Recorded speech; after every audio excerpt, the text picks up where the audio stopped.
రాఘవేంద్ర గారితో ఈ అంతకుముందు సినిమాలు చేశారా? చేశారు. నాగార్జున గారు సాయిబాబా వేశారు చూడండి, షిరిడి సాయి. షిరిడి సాయి. దాంట్లో నేను ఫస్ట్లో సాయిబాబాకి ఎగ్నిస్ట్గా ఉండే బ్రాహ్మణ్ణి. ఆయన ఏదో ముస్లిం హిందువులందరినీ రెచ్చగొడుతున్నాడని ఏదో అలాడుతుంటుంది. దాంట్లో ఒక డైలాగ్ ఒకటి రాశారు, నా పంగనామాల మీద ఒట్టు అంటాడు ఈ బ్రాహ్మడు. అయితే నేను కొంచెం అనీజీ ఫీల్ అయ్యా ఆ డైలాగ్కి. చూస్తే నా మొహం చూసి రాఘవేంద్రరావు ఇలా రా అన్నారు. ఏంటి మొహం అలా పెట్టావేంటి, అనీజీ ఫీల్ అవుతున్నా ఏంటి అన్నారు. అంటే నేను ఒరిజినల్గా బ్రాహ్మణ్ణి కదండి వేషం. బ్రాహ్మణ్ తిన్నవాడు పంగనామాలు అనుకోడండి, వాడిని వాడే ఇన్సల్ట్ చేసుకుంటాడా. పంగనామాలను రాశారు రైటరు, అది అనబుద్ధి అవటం లేదండి నాకు. అది అందు గురించి నా మొహం అలా ఉందండి. అంటే మరి ఏమంటావు? ఏం సార్, వెరీ సింపుల్, నా బొట్టు మీద ఒట్టు అంట సరిపోతుంది కదా సార్.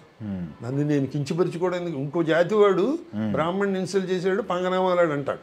నన్ను నేను ఎందుకు అనుకుంటాను సార్? అందుకని ఏమంటావు మరి అంటే నా బొట్టు మీద ఒట్టాను. అలాగే అను, దానికి మొహం ఎందుకు అలా పెట్టుకుంటావు? అలాగే అను. అంత ఫ్రీడమ్ అండి, అంత ఫ్రీడము ప్లస్ అంత జడ్జిమెంట్ అండి. Beautiful, super. చాలా మామూలుగా చాలా అంత చనువు కూడానండి. షూటింగ్ అయిపోయిన తర్వాత వచ్చేసిన తర్వాత ఆయన రూమ్లోకి జనరల్గా ఎవరు బాగా క్లోజ్ అయితే కానీ వెళ్ళేవారు కదండి. నేను ఇప్పుడు వెళ్ళేవాడు కదా, మా అనంతు వీళ్ళందరూ బాగా క్లోజ్గా ఉండేవారు. చేస్తే ఏంటి రాడేంటి నా రూమ్లోకి రాడేంటి అని అడిగారు రోజుని. అతను పుస్తకాలు చదువుకోవడం అలవాడండి, పుస్తకాలు చదువుకున్నాడు. రమ్మన సరదా కబుర్లు చెప్పుకున్నాం అని పిలిచారు.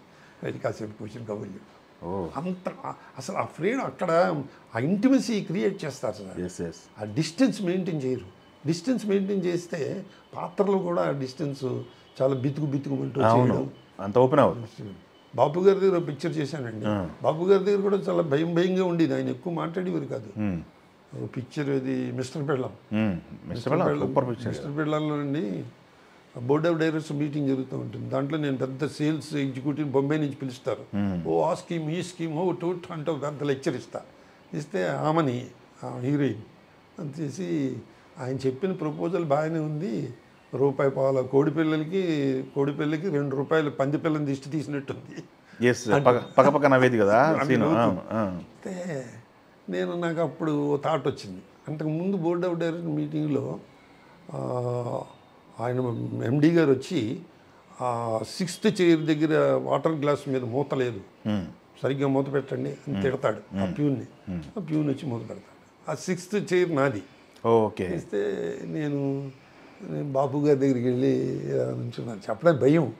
ఇలా నుంచుంటే ఏంటి అన్నారు. అంటే సార్ నేను నా డైలాగ్ అయిన తర్వాత నా గాలి తీసేసింది కదండి హీరోయిన్, జనరల్గా నీళ్లు తాపించింది అంటారు కదా సార్, తర్వాత దీని మీద మూత లేదు కదా సార్, అందుకని ఈ నీళ్లు గడగడ తాగేస్తాను సార్, నీళ్లు తాపించింది అన్న సెన్స్ వస్తుంది సార్, సింబాలిక్గా ఉంటుంది, తాగాలని ఉంది, మీరు చెప్పలేదు తిడతారేమో అన్న. బాగానే ఉంది, ఇది తాగు, ఆ నీళ్లు షర్ట్ మీద పలుచుకోకు, మళ్ళీ అది ఆరే వరకు షార్ట్ తీయడానికి ఉండదు, ఉత్తనే మైమ్ చేయంటే ఉత్తనే గ్లాసులో గడగడగడ తాగి పెట్టి కరెక్ట్ ఇలాగే చెయ్యి. సూపర్. అంత వాళ్ళకి ఏంటంటే వాళ్ళ జడ్జిమెంట్ ఎక్స్ట్రాడినరీ జడ్జిమెంట్. మనకేంటంటే మన వేషం బాగా చేయాలి, ఓవర్ యాక్షన్ చేసేస్తూ ఉంటాం, అనవసరమైన పెట్టేస్తూ ఉంటాం, అది మనకి తెలియదు. ఎందుకంటే ఒక్క సీన్ అయినా దుమ్ము రేపేయాలి అనుకుని ఓవర్ యాక్షన్ చేస్తాం, అది వాళ్ళు కంట్రోల్ చేస్తారు, వాళ్ళ జడ్జిమెంట్ వాళ్ళకి ఉంటుంది. సూపర్. ఆల్టర్నేటివ్గా ఇప్పుడు ఇటు పక్క దాసరి సినిమాలు నడుస్తుంటే ఇటు పక్క దాసరి గారి సినిమాలు పొట్టబొడం నడిచాయి. దాసరి గారి దగ్గర కూడా చేశానండి నేను కాంబినేషన్. దాసరి గారు ఒకసారి నేను ఏదో సినిమా సూరిగాడు, దాంట్లో ఆయన ప్యూను మా క్లబ్లో, ఆ క్లబ్ సెక్రటరీ నేను. కొడుకే ఆయన చూడకపోతే కొడుకు మీద కోర్టులో కేసేస్తాడు సురేష్. దాంట్లో నాకు మంచి వేషం ఇచ్చారు ఆయన, ఎందుకంటే ఆయన కూడా ఆయన సినిమాల్లో నాకు చిన్న చిన్న వేషాలు ఇచ్చి అవి చూసి ఇచ్చారు నాకు మంచి వేషాలు. అయితే నేను సరిగ్గా నైట్ ఎఫెక్ట్ అండి సీను రామనాయుడు గారి స్టూడియోలో 6 o'clock అలా, నాకు 5 o'clock ఆఫీస్ అండి. 5 అయిపోయిన వెంటనే నేను నా స్కూటర్ మీద జూబ్లీ హిల్స్ 5:40కి వెళ్ళానండి. వెళ్తే ఏంటి జెన్నీ ఇవాళ అంతా నువ్వే హీరోవి ఈ సీన్లో, ఇదే మెయిన్ రోల్, చూసి లైటింగ్ చేసేసారు చూడు అంతాను, ఇంత లేట్ అయిపోయింది అన్న.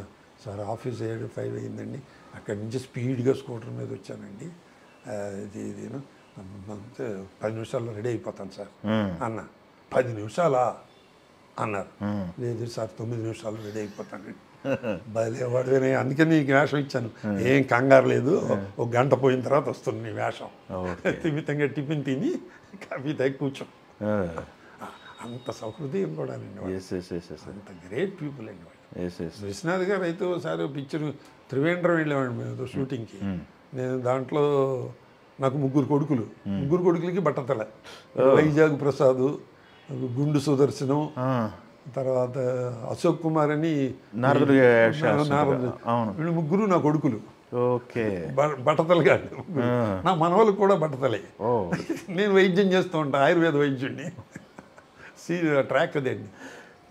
ఆయన విశ్వనాథ్ గారు కర్ర పుచ్చుకుని 4-5 సార్లు నడిచి చూపించి, ఇలా నడవాలి చేయండి, ఇక్కడి నుంచి అక్కడికి దాటి వెళ్ళిపోకు, అవుట్ ఆఫ్ ఫ్రేమ్ అయిపోతాం ఇక్కడ అని చెప్పి 4-5 సార్లు రిహార్సల్ వేసి టేకా అన్నారు.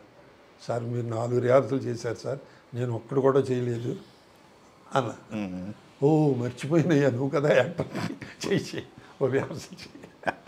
అంత సౌహృదయాలండి, అంత గొప్పవాళ్ళండి. Okay, super. మామూలుగా మనకేంటంటే ఆయన చేసిన సినిమాలు చూసి చాలా గొప్పవాళ్ళు అనుకుంటాం, కానీ వాళ్ళ వ్యక్తిత్వం చాలా గొప్పదండి, చాలా గొప్ప వ్యక్తిత్వం ఉండాలి వాళ్ళు. ఎందుకంటే వాళ్ళు అన్నం అంతా ఉడికిందో లేదో చూడక్కర్లేదు, ఒక మెతుకు పట్టుకుంటే తెలుస్తుంది. అలాగే మన టాలెంట్ని కూడా వాళ్ళు అలా చేస్తారు, మన బిహేవియర్ని కూడా వాళ్ళు ఇలా గెస్ చేస్తారు. సూపర్.